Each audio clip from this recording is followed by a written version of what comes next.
Bonjour à tous et bienvenue sur notre chaîne. Aujourd'hui, nous allons parler d'une histoire qui malheureusement arrive plus souvent qu'on ne le pense. Une histoire de trahison, au moment le plus vulnérable.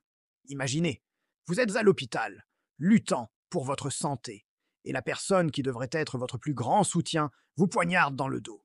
C'est exactement ce qui est arrivé à Marc. Marc et Léa étaient ensemble depuis 5 ans. Pour tout le monde, ils formaient le couple parfait.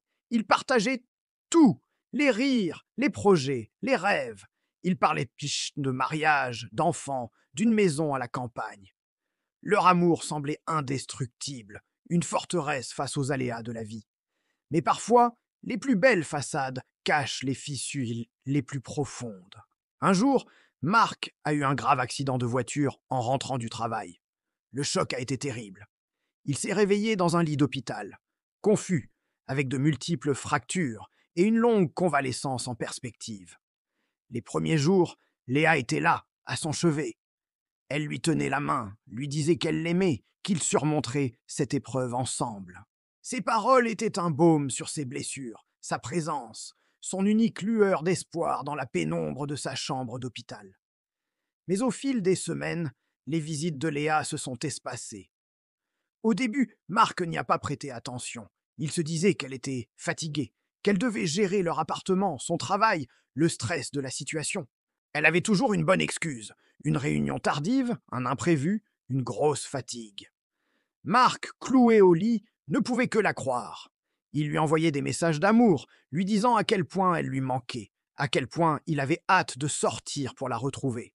Pendant ce temps, Léa menait une double vie. La solitude, ou peut-être une faille qui existait déjà, la poussait dans les bras d'un autre.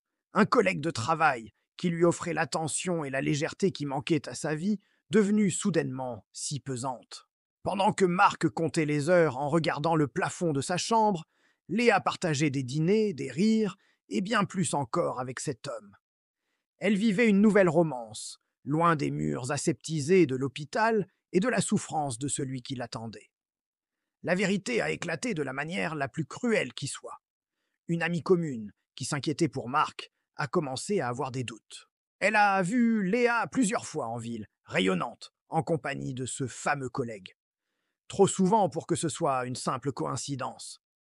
Après avoir longuement hésité, ne voulant pas accabler Marc davantage, elle a finalement décidé de lui dire la vérité. Elle est venue à le voir à l'hôpital, le cœur lourd, et lui a tout raconté. Pour Marc, le choc a été plus violent que l'accident de voiture lui-même. La douleur physique a devenue insignifiante face à la douleur de la trahison. Chaque mot de Léa, chaque promesse, chaque «je t'aime» murmuré à son chevet résonnait désormais comme un mensonge. L'image de la femme qu'il aimait s'est brisée en 1000 morceaux.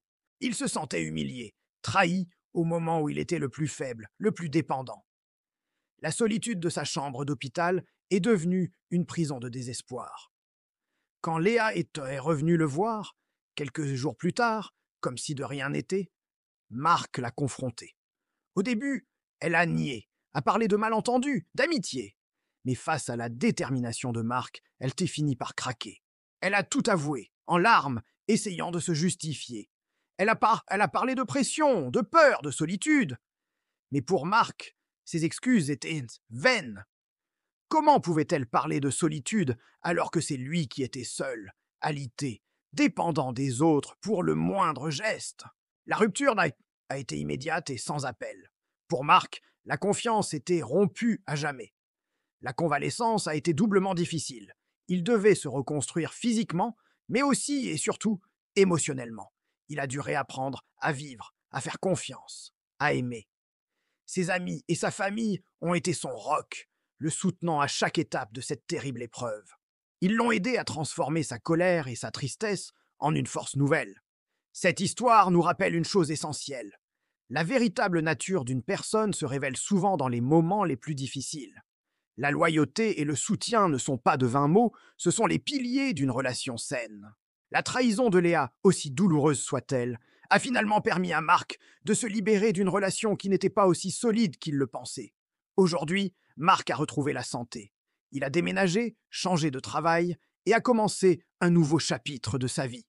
Il a appris de cette épreuve. Il est devenu plus fort, plus résilient. Il sait maintenant qu'il mérite une personne qui sera à ses côtés dans les bons comme dans les mauvais moments. Pas seulement quand tout va bien, mais surtout quand la tempête fait rage. Et c'est peut-être ça, la plus grande leçon. Merci beaucoup d'avoir écouté cette histoire jusqu'au bout. Si elle vous a touché, n'hésitez pas à laisser un commentaire pour partager vos réflexions ou vos propres expériences. Pensez à vous abonner à la chaîne et à activer la cloche pour ne manquer aucune de nos prochaines vidéos. Prenez soin de vous et à très bientôt.